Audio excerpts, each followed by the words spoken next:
Ya, oke, teman-teman, kita kali ini kita bakal bahas bukunya The 360 Leader. Ini dari John C. Maxwell ya. Kita bakal dijelasin juga sama Tanginas Learning karena ada beberapa pemahaman atau pengertian leadership yang berhubungannya dengan adventure gitu kan, seperti itu.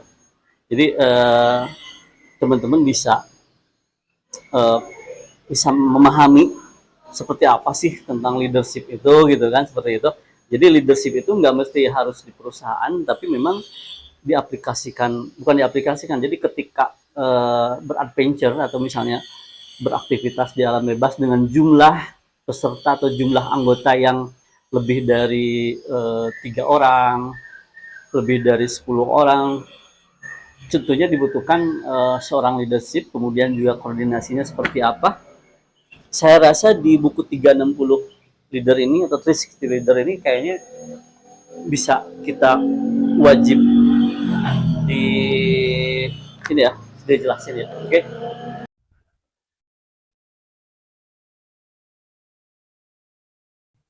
Gini teman-teman ya, jadi di dalam buku 360 leader ini ada mitos yang mengatakan bahwa saat saya mencapai puncak barulah saya akan belajar untuk memimpin gitu, Om Bob. Jadi kalau menurut saya kan memang gini, ketika di pendakian sebetulnya nggak mesti harus mencapai puncak ya, seperti itu ya. Kalau yang kita selama ini beraktivitas di alam, sebetulnya nggak harus mencapai puncak baru saya belajar untuk memimpin.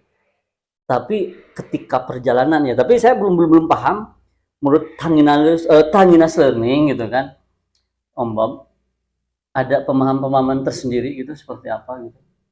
Oke, jadi sebelum kita menjawab pertanyaan dari Om Andre ini, intinya sih buku itu adalah kita bisa memimpin dari posisi mana saja. Maksudnya tidak harus jadi seorang pemimpin dulu. Kalau di perusahaan tidak harus jadi direktur dulu, baru kita bisa memimpin.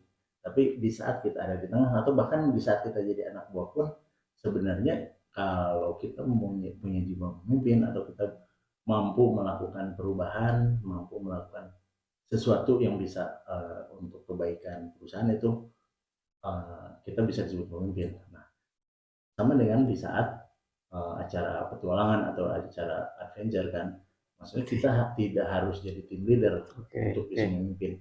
Di saat dibutuhkan, misalnya tiba-tiba tim kita harus dipecah, kita kan harus punya kemampuan untuk memimpin, harus punya kemampuan untuk problem solving, gimana menyelesaikan masalah yang kita hadapi, seperti itu. Atau tiba-tiba di saat pemimpinnya berhalangan atau berhalangan,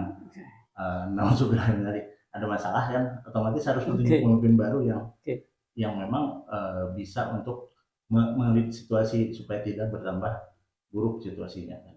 Nah, di buku 360 Leader ini kita belajar untuk bagaimana sih caranya kita sebenarnya lebih ke berkontribusi gitu untuk ke apa namanya, untuk tujuan tim supaya berhasil gitu. Tidak hanya mengandalkan pemimpin yang di jurenya, tapi bakal banyak pemimpin de facto yang bisa membawa kebaikan atau membawa keberhasilan ke tujuan tim. Oke.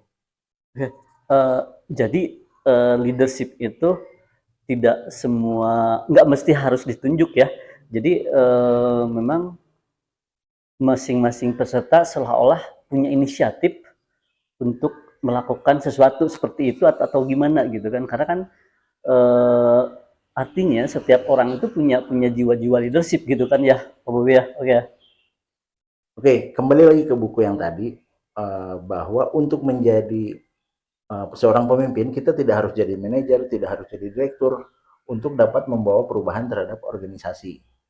Jadi begitupun kalau kita implementasikan di pendakian, bahwa kita tidak harus jadi tim leader untuk membawa perubahan bukan perubahan ya, apa ya istilahnya, mungkin untuk membawa keberhasilan tim.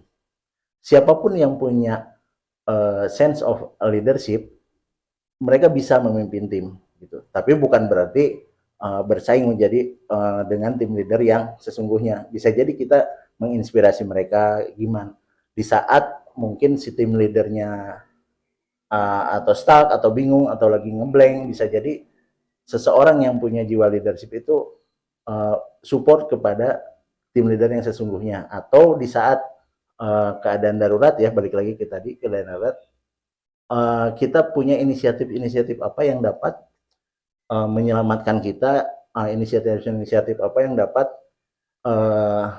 mensukseskan tujuan-tujuan tim tersebut.